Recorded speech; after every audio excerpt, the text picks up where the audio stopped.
আজকে বাড়িতে থাকা বাদাম, কাজু, আলমন্ড আর কিছু কিছু দিব, আমি দেখাবো। প্রথম এগুলা তেলে ভাজবো না, ঝাল মিষ্টি মিক্সচার বানাবো। প্রথমে আমি বাদামটা কড়াইতে, কিচ্ছু নাই কিন্তু দেখে নাও, কড়াইটা একদম শুকনো। তেল দিয়ে যদি ভাজি কোনো উপকার হবে না, হেলদিও হবে না, যার জন্য ভাবলাম আমি শুকনো শুকনো করে সবগুলো রোস্ট করে নেব। প্রথমেই বাদামটা একটু ভেজে নেব।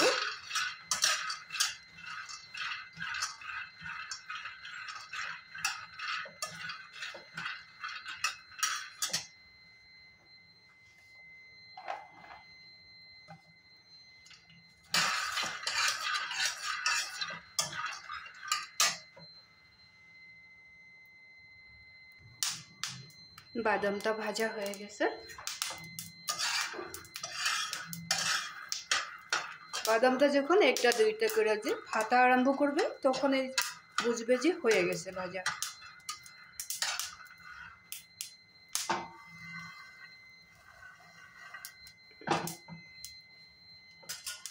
বাদামটা নামিয়ে রাখবো।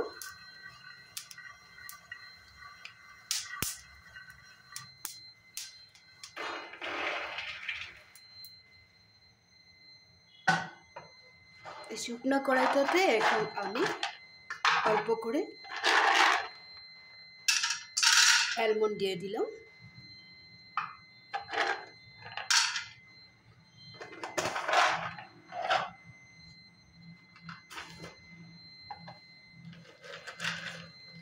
এখানে আমি কয়েকটা কাজু দিব।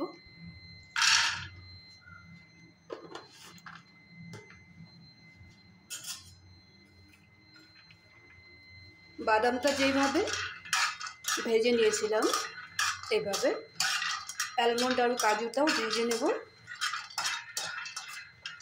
কড়াইটা অনেক গরম হয়ে গেছে, যাতে এগুলো কালো হয়ে না যায়, তার জন্য গ্যাসের ফ্লেমটা একটু কমিয়ে দিলাম।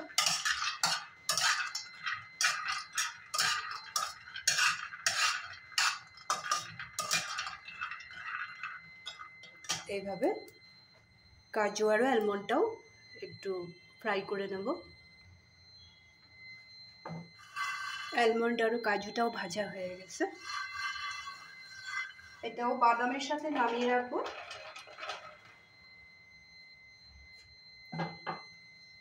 এখন আমি একটু তেল ব্যবহার করব। এখানে আমি সরষের তেলটাই ব্যবহার করব।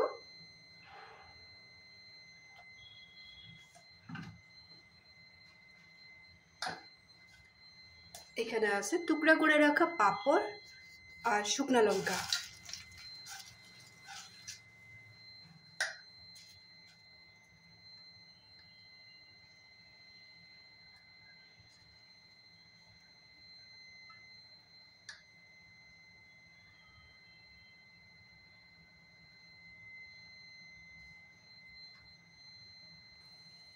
এখানে কারি পাতা ধুয়ে ছোট করে কেটে রেখেছি।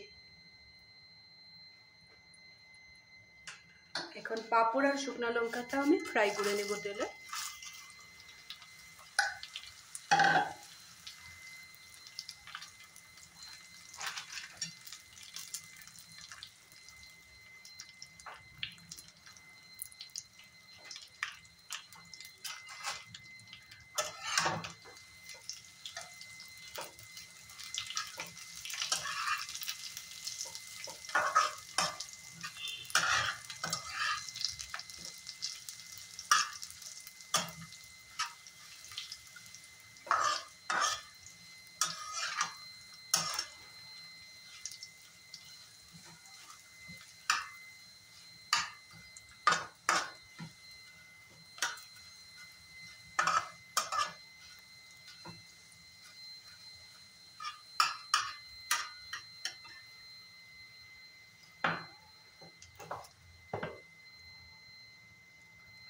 এই তেলটার মধ্যে আমি কিছু লবণ দিয়ে দেব।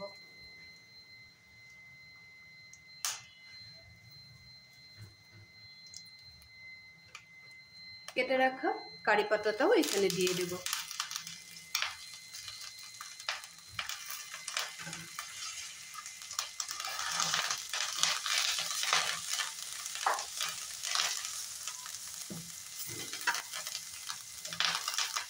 এখন আমি গ্যাসের ফ্লেমটা কমিয়ে দিলাম, কমিয়ে দিয়ে এখানে আমি আর যা যা মশলা দেব সবগুলো অ্যাড করে দেবো একসাথে। আর এই মিক্সচারটা বানালে লবণটা পরে দিবে না, লবণটা তেলের মধ্যে ভেজে নেবে।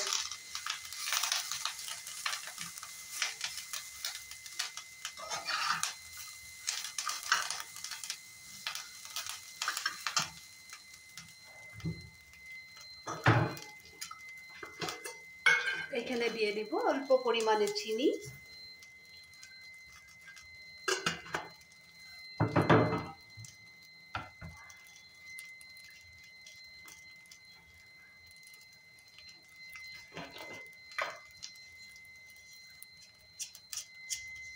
একটু পান মশলা,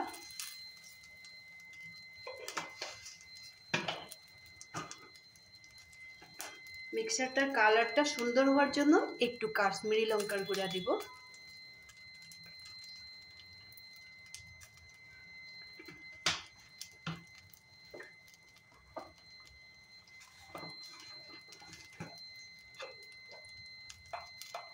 সামান্য পরিমাণে হলদি পাউডার দিয়ে দিলাম।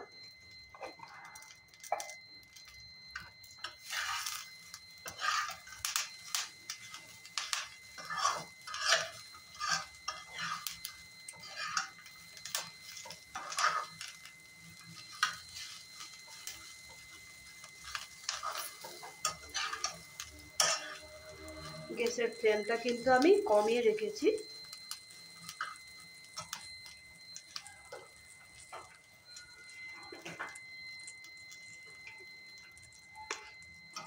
এখন আমি এখানে দিয়ে দিব একটু চাট মশলা,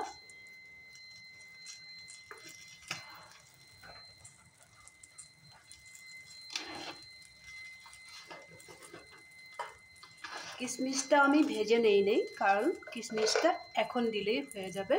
কিশমিশটাও দিয়ে দিলাম এখানে।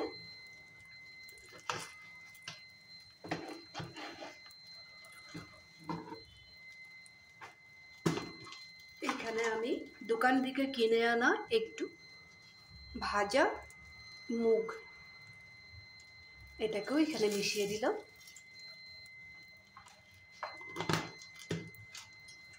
এখন ভেজে রাখা আলমন্ড, কাজু আর বাদামটা এখানে মিশিয়ে দেব।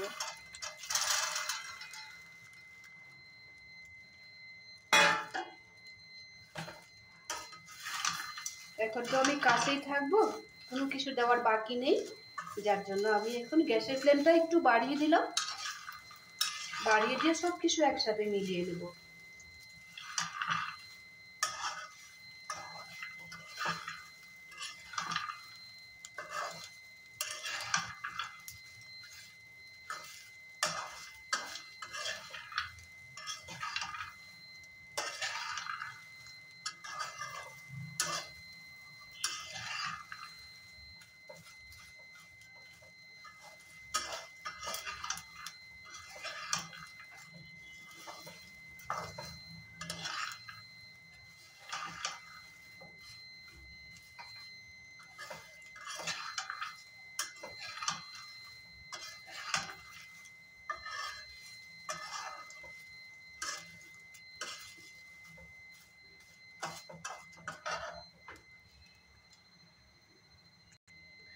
আমি সবগুলো জিনিস সুন্দর করে মিলিয়ে নিয়েছি।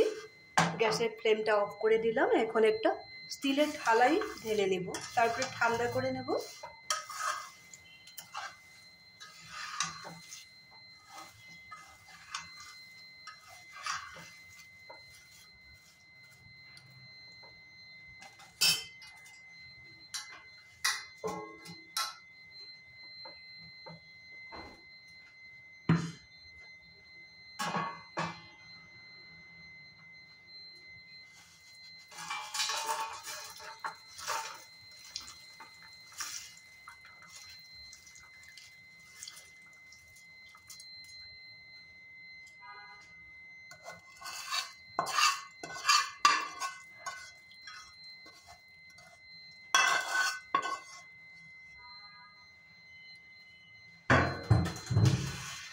এই মিক্সারটা বাড়িতে বানিয়ে রাখলে খুব সুবিধা হয়, আগেও আমি দিয়েছি ভিডিও। আজকে আবার বানিয়েছি বলে তোমাদের সাথে শেয়ার করলাম। তোমরাও ওইভাবে আমি যেভাবে বানিয়েছি ওইভাবে বানিয়ে রাখবে, তখন আর দোকান থেকে কিনে খেতে হবে না। আমরা কেন বানাতে পারবো না, এই জন্য আমিও বানিয়ে দেখলাম, আর খেতে খুবই মজার হয়। তোমাদের যদি এই ঝাল মিষ্টি মিক্সচারের রেসিপিটা ভালো লেগে থাকে না, বাড়িতে বানিয়ে খাবে, লাইক শেয়ার করবে, কমেন্ট করতে ভুলবে না। সব সময় ভালো থাকবে, সুস্থ থাকবে। এবারে বানিয়ে যদি বেশি করে বানিয়ে যে একটা ঠান্ডা করে প্লাস্টিকের কন্টেনারে ভরে রেখে দাও, চায়ের সাথে খেতে খুবই মজা লাগে। বানাবে কিন্তু বাড়িতে, আর বানিয়ে কমেন্ট করতে ভুলবে না কিন্তু।